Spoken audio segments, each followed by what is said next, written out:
Hey, good morning to those of you out there on the West Coast. Good afternoon to those of you here on the East Coast with me.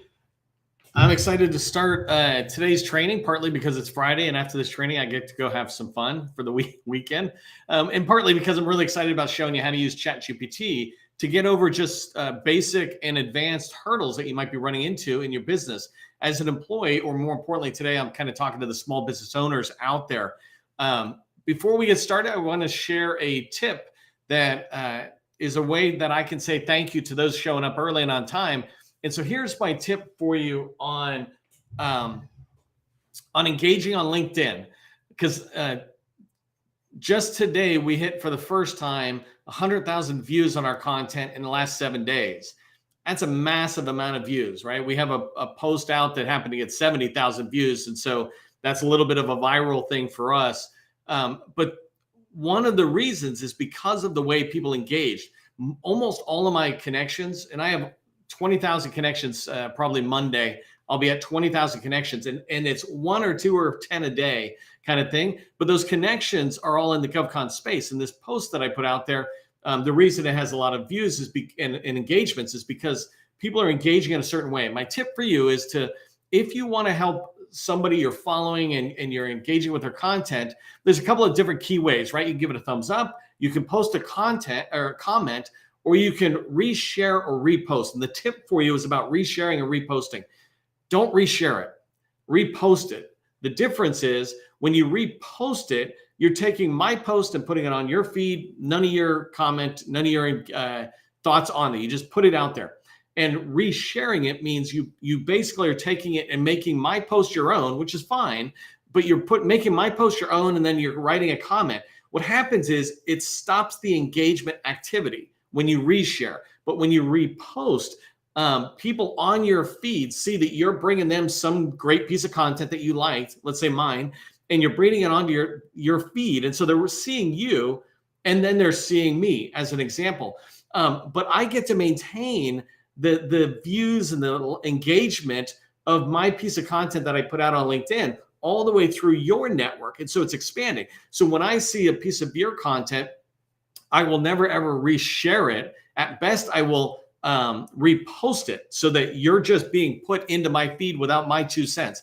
More often than not, I'll actually put a comment in, because when I put a comment in, it engages your post also into my feed, allowing my 20,000 connections to come in and engage. So it's a quick little tip, a little longer than I expected, but I hope some of you who are posting content out there engaging follow the tip, because you'll find a lot more activity on LinkedIn. All right, let me turn my scroll bar off on the bottom. We'll get started on the formal stuff for the training today. And when I say stuff, I mean it's really, really good stuff. It's just I must be ready for my weekend.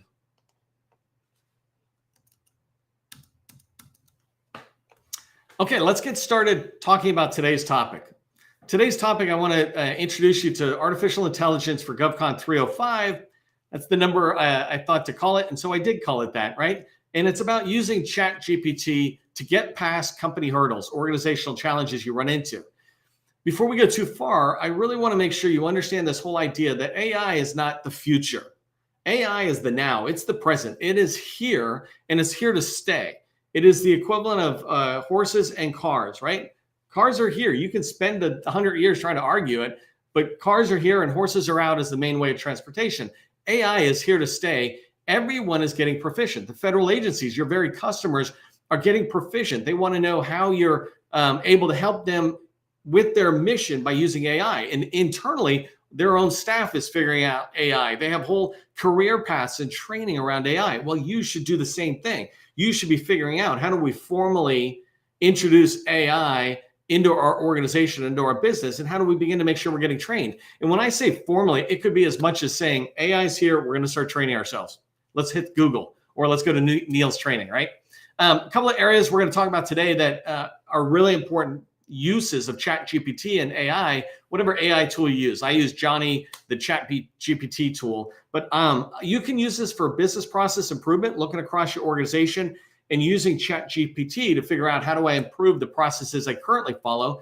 And I wrote here that you can literally reduce tasks that take 8 hours down to 1 hour. So then you can go play golf for 7 hours or hit the beach for 7 hours, or figure out more important stuff to put into those 7 hours. But if a task can be reduced from 8 hours to an hour, you should be doing that. I spent 20 years as a small business owner, and SharePoint was a big part of it. And a big part of what we taught people was how we can improve the processes.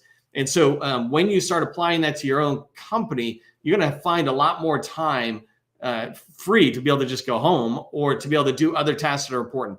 So in today's training, we're going to cover down, if you haven't read this already, we're going to cover down on 5 main bullets of the training today, our objectives. I want to just talk to you about AI at the high level, which actually I'm going to get rid of that bullet in the interest of time.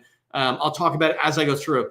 But I do want to introduce you to the whole idea. Think about ChatGPT or any AI tool can be just like a colleague in your office. It literally can. It's why I call ChatGPT Johnny. It's not just to be funny, and tell little jokes, but it's because I look at that AI tool as a person. I'm polite to it, and I also give it guidance the same way I would when I'm talking to a colleague, no matter what level they're at. So I want to talk to you about that, and then I'm going to go into real examples within ChatGPT and show you how to get answers to tough questions you have. And I got some good tough questions.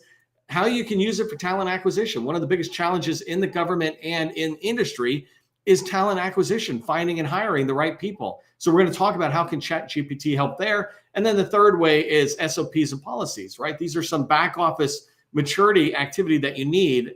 And we talk about how ChatGPT can help with that.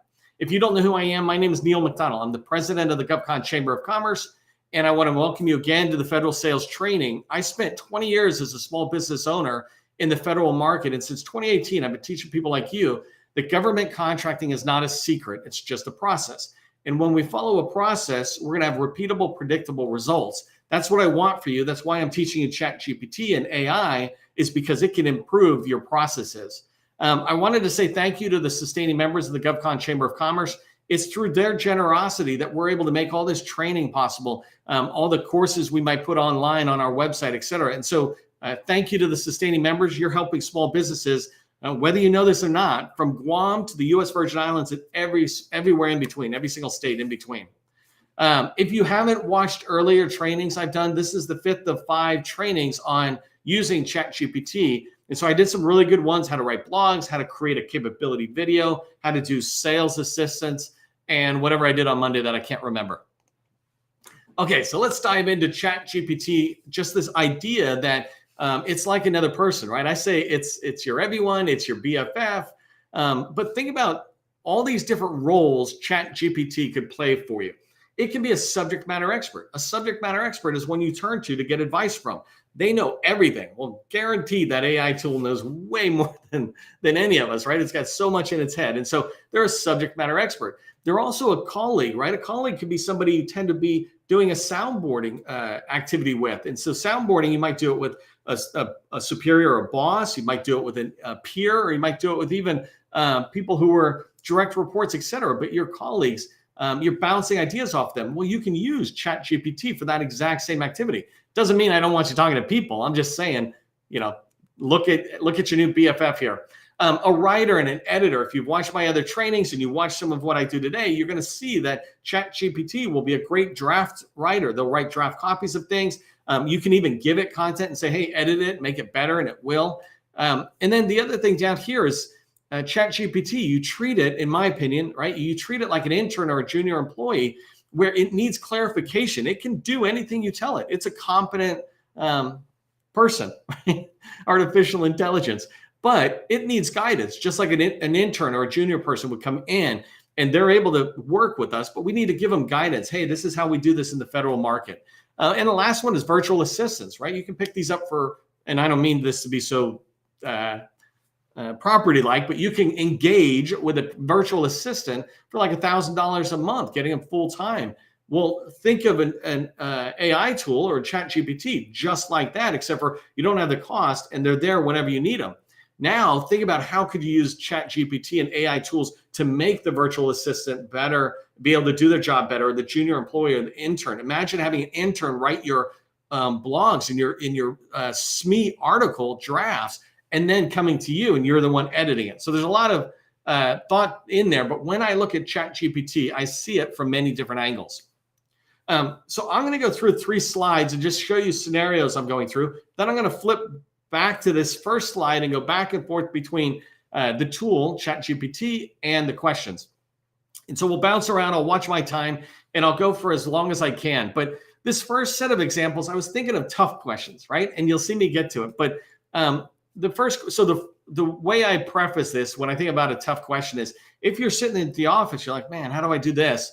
Well, that's a tough question, right? I'm trying to figure something out. How do I move forward? An example could be, I don't have a facility clearance. How can I get one? And you'll watch me go through this.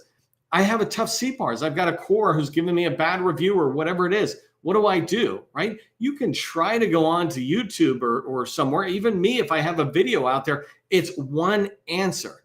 But if you turn to somebody like me, you're gonna have to pay a lot of money and get me to answer the question, or you turn to ChatGPT and you can have a lot of dialogue with them and then come to somebody like me to talk about it. There's a lot of us out there who can advise you, right? But I want you to turn to your own internal tools so there's no cost for you to get early answers to how do I deal with it? And I'll show you that one because I had a good one there. And then how do you find federal opportunities? I get this question a lot and there's standard answers, but I'm going to show you how I'm encouraging ChatGPT to think broader than the standard answers. The next set of type of questions I want to talk to you about how you can ask ChatGPT or Johnny is our talent acquisition. I said that that's a big deal out there, right? Where can I find candidates is what I can ask ChatGPT. And I'm looking for its HR person, right? I can't afford a full-time HR person. So what do I do? Well, how do I find and attract candidates? What should I ask during an interview? What kind of scenario, like a Google or Amazon type scenario, can I ask to gauge their experience, right? I'm trying to hear, basically it's like the BS factor, right? I want to be able to ask them a scenario and have a scenario for them to answer. ChatGPT, I didn't get into this here, but ChatGPT will tell me will tell me the questions I could ask or the scenario. It also could tell me what to listen for. You want to be hearing this back and this back and this back kind of thing. And this last one is back office. Think about this back office activities you have for just the organizational maturity. So, you need to create standing operating procedures. There's policies like the handbook that you might be creating. A policy might be something like showing up to work on time or security policies. But a standard operating procedure is how do we do this? An example would be I do LinkedIn Lives every day, right? What's my SOP? What's my standard operating procedure from idea to whatever my final post activity is, right? There's a lot of stuff we do in there. I don't even have it written down. Now that I think about this team, we should actually use ChatGPT and write our process for the lives. But this idea of writing a procedure manual is phenomenal because that's how you give it to an intern or a junior employee, or that's how you make sure all of you are ISO compliant because we're all following a standard policy. Well, you could use ChatGPT to go through that. And I gave you some other examples like step-by-step process. I want a step-by-step guide, which is another way of saying a procedure manual. A standard operating procedure, SOPs, are a little bit more formal. And then email signature lines, something as simple as, hey, I want to have a standard signature line. What's a good one now? What's best practice out there? So those are the 3 types of questions. And let me back right up here to this one. And let's go over to ChatGPT and start with the facility clearance as an example. Okay, so right here, I started it. Let me see if I can zoom in for you. I'm going to try to get in as close as I can without losing the data. So here I said, how can I get a top secret facility clearance for my company? That's my question, right? And I've done this a couple of days in a row, so I'm starting to have a way of how I talk to ChatGPT, but I'm not looking for these overly sophisticated prompts. What I'm looking for is to be able to have a continuous dialogue with ChatGPT. And so here I say, please give me step-by-step bullets. I'm trying to communicate to it. I just want bullets. Don't go off and give me a whole book on how to do what I'm doing. So I'm telling you, I want step-by-step bullets, do this. And then I want it to be 20 words or less because I know that the AI tools are verbose. They just go on. Just like I talk, they write. And then I tell it I'm a small business owner. So I'm trying to give it context that when I say, how do I get a clearance? I'm a small business owner. The one thing I didn't put here that I should have put might have been better is that I'm a small business owner in the federal market. That would have been good. So then ChatGPT gives me some of this answer back. Let me start scrolling a little bit. So here it starts getting a little bit into this activity of identifying the need for a top secret clearance, research requirements, complete necessary paperwork, submit the application. I'm looking at this and it's like, that's cool, but it's still too much of the what and not the how. It's vague to me. So I'm going to come down a little bit and come to my next prompt because it gives me too much. You lost me. And in fact, I communicated with Johnny. I said, look, Johnny, this was not too helpful, right? You're just giving me generic crap and stuff. And imagine if I'm talking to an intern, right? Come on, man, this is not too helpful. It's generic. I'm a small business owner in the federal market, right? So I corrected that mistake up above. And I want to get a top secret facility clearance. Give me no more than 10 steps. Don't give me 1,000 steps that I can follow. And then I said, I don't want to learn about FCL. I want to follow the steps to get my clearance. And so I want you to learn that you can talk back to ChatGPT. Be polite and nice, but be clear that when it's helping and when it's not. And so it's clear to me too. I'm sorry, Neil, my mistake, right? And then it came back and I started looking at this again. I'm like, okay, it had some steps and then identifying sponsor agencies, obtain a cage code. So then I'm starting to see, okay, you're going off on a tangent. So you need to refine it. And I'm going to keep coming down and refining it. But what I really was looking for is, okay, you said identify a sponsoring agency. Let's take that down.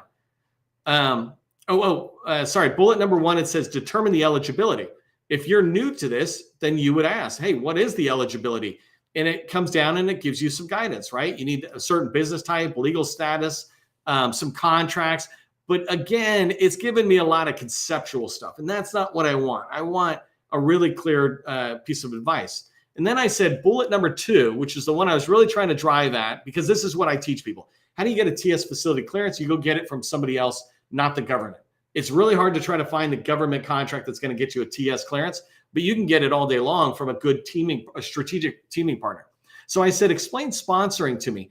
How do I get sponsored? And it begins to give me this paragraph, and it starts laying it out. Identify target agencies, network, and then I'm looking at capability statements. I'm like, whoa, you're going a little crowded.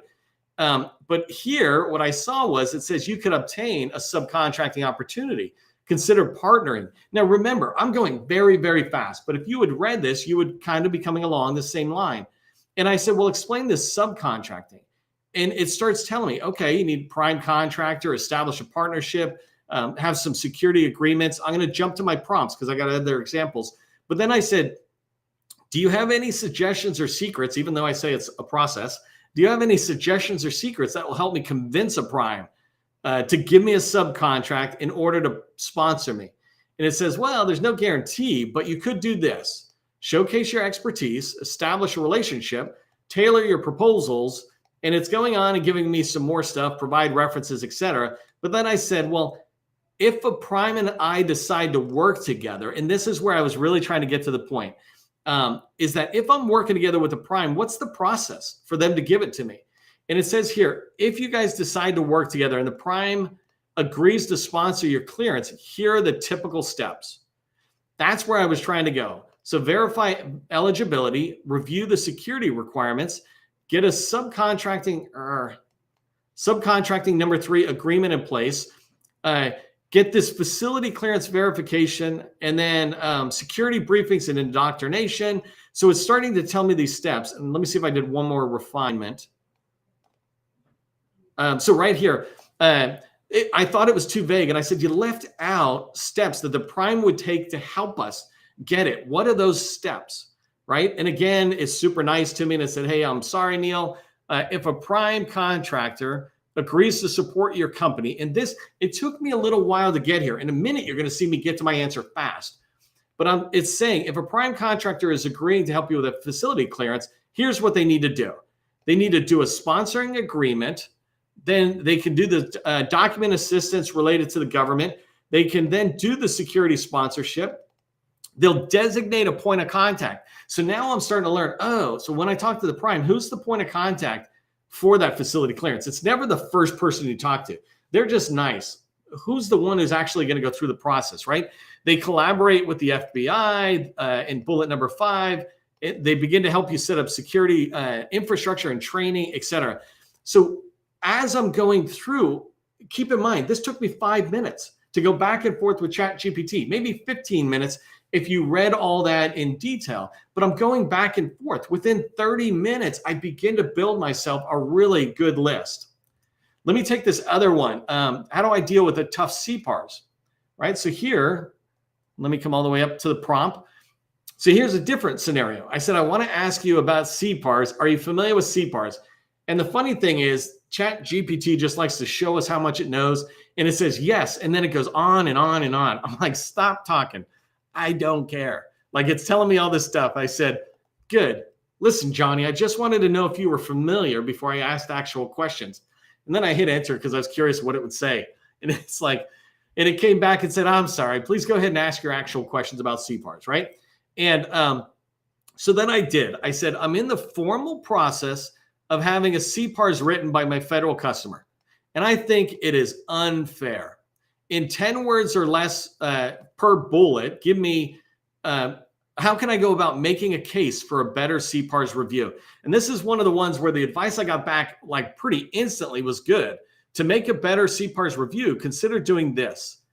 Gather evidence of how good you did, identify any inaccuracy errors, provide documentation like, hey, we got this email from the customer during the year telling us how great we were, how we solved the problem. It was really their fault, not our fault, whatever it is. Number 3. Number 4, request a meeting with the core, the contracting officer, et cetera. Engage with open communications, telling me what to do. I'm going to stop here because this was really good advice. It's similar to the advice I give you if you ask me that question. One other way you can use ChatGPT is you can sit there and say something like bullet number 4. Could you give me an example of an email I could write to the contracting officer to ask for the meeting without pissing them off or something, right? Like, I don't want them to get mad at me. I just want to be able to have the meeting. How can I write an email? And they'll give you a template, an example email. Okay, so then last one here on this one, tough questions, is I wanted to find federal opportunities. And so let's come up here. And as I go through, I'm getting better and better at shutting Johnny up for a moment. I'm like, Johnny, I get it. You're an expert. That's why I hired you. In bullets of 15 words or less, tell me how I can find opportunities in the federal agencies to support their technology needs. I could have said construction needs or, office supply needs, whatever it is. But here I was trying to communicate technology. And so it came back and it said, well, the way you can find opportunities is you could search the federal agency priorities. You could attend industry conferences. You could network with the government. You could monitor the news, et cetera. And so then it gave me all this stuff. And I came back and I said, well, for bullet number 5, right here, you told me join industry associations focused on government technology. I'm like, that sounds good, but how do I even find out what that is? And I said to Johnny, for bullet number 5, what are the top 5 industry associations related with Department of Defense, which is where I sell? And it came back and gave literally everyone. The only one I actually wasn't overly familiar with was the 5th one, Navy League of the United States. But if you were new to this, these answers are spot on. Yes, I want you to come to the GovCon chamber, but NDIA has been around 100 years. FCA has been around 100 years, and they're solidly in DOD, right? This is the Army and Air Force. This is the Air Force conference I go to once a year or something. So this is a great answer. And you could have done that same thing with each one of these. It says, stay up to date on federal budget allocations. How do I do that? Can you tell me more? And it'll go through and tell you that stuff. So I'm going to jump really quick so I don't go back to the slide. But the next one I wanted to try was hiring people, right? And so in this case, I said, I'm a small business trying to hire people for federal contracts I've won on the federal agency. The market is, and I'm trying to set Johnny up here, right? The market is highly competitive for these people among other companies in the industry. What are 10 creative ways that I can find or attract candidates to my company? And then use bullets of 15 words or less. And so you notice it's not writing me a book now. Now it's just giving me a list. And it says, well, offer them unique benefits, leverage some social media platforms, implement or work with local colleges. I'm like, oh my gosh, man, you tell me what everybody would tell me. So I came down further and I said, those all sound like the standard way, Johnny. I'm not paying you for standard. I want you to think outside the box. And all I wrote was that, right? Those sound like standard ways. I want you to think outside the box. Try again with 10 new ideas. I didn't give it some sophisticated guidance. I said, think outside the box. And it came back saying, the first one had me. He had me at reverse job fair, right? Host a reverse job fair where candidates showcase their skills. I love that. This is one that I do here, number 2. And I've done this for hundreds and hundreds of people coming in, but you organize your own networking event. You bring people in to hear about whatever they would want to hear. Now they're aware of you, and now you've got them in the funnel, right? That's sales, and you're selling to these people. Use a gamification approach. So these outside the box approaches were awesome, and I loved it. So it's something really to keep in mind. And let me give you one example on the SOPs. And so the documents, right? I said, I need to write an SOP for my small business here at the top. There you go. Give me a list of 10 bullets that tell me what I need to provide Johnny, the ChatGPT, so that we can write an SOP together. I'm talking to it literally like it's a colleague. And remember, AI is going to take over the world someday, so you better start being polite today. They're marking it up. All right, so what it came back is, it said, look, if you're going to write an SOP, you need these 10 things, blah, blah, blah, stuff we know. And so what I came back and said was, well, the purpose of the SOP, which was the first question it was asking, is I want to write a SOP for sending cold emails to federal small business specialists. In our company, this is our standard operating procedure when we send out an email. We don't blast them. We write one at a time, whatever it is. I said, give me a short list of suggested procedure steps that might make up the outline that it suggested to me up above, right? And it came back and gave me this thing here, right? It's compiling a list of federal specialists. It's talking about certain stuff. And then I said, well, what should my template look like? Can you give me a sample with headers and footers? Like, what would it look like? I don't even have to go to Google and say, can you give me a template? It's already in. This is basically Google, right? The way I'm using it. But it comes back and it says, certainly, here's this information. And I'll come back to this in a second. It gives me all this stuff. It looks a little matrix-like, right? And I said, well, that's perfect, but can you give it to me as a Microsoft Word format or, that kind of header? And it said, nah, I'm limited on that, but you can just copy this. I'm like, okay, so I can copy it. Let me come back up right here. So it says copy code, and it's not really code. I'm just copying the words. And if I switch back here to my Word document, blank Word document, all I'm doing is pasting. And when I paste, it just gave me the standard format, right? I might take these two guys and make them title. I can come in here to the purpose and say heading 1. The scope is heading 1. Responsibilities are heading 1. And now I'm starting to build a document literally within minutes, right? And imagine this taking an hour, where in the old days, it could easily take 40 hours to write an SOP, if that, right? And there could be ways that I could ask it to help me review it and to work with colleagues, et cetera, as I do it. So let me come back here. We went through a lot of these, and they're good stuff, right? We talked about how I think you should be treating ChatGPT like a colleague. It literally can be like a colleague and a soundboard. That's how I use it. It's got a ton of expertise. It is a subject matter expert. How I showed you how you can use it to get answers to tough questions, and how sometimes you have to kind of keep going back. Well, that's not what I meant. That's not what I meant. I'm confused about that, right? You can have this dialogue to get tough questions answered to help you with tough situations. And then how you can do it for the normal stuff, like SOPs that might be time consuming, how you can turn those into just no longer time consuming tasks. What I would recommend for you as a next step is to start using ChatGPT. It's free.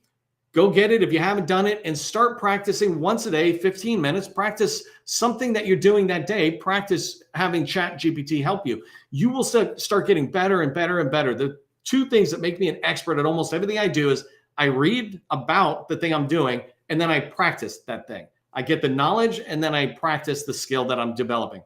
Hey, if you're getting value from all of our training, we appreciate bringing it to you. And we definitely would appreciate it if you became a sustaining member of the GovCon Chamber of Commerce. So if you're getting value, become a chamber member today.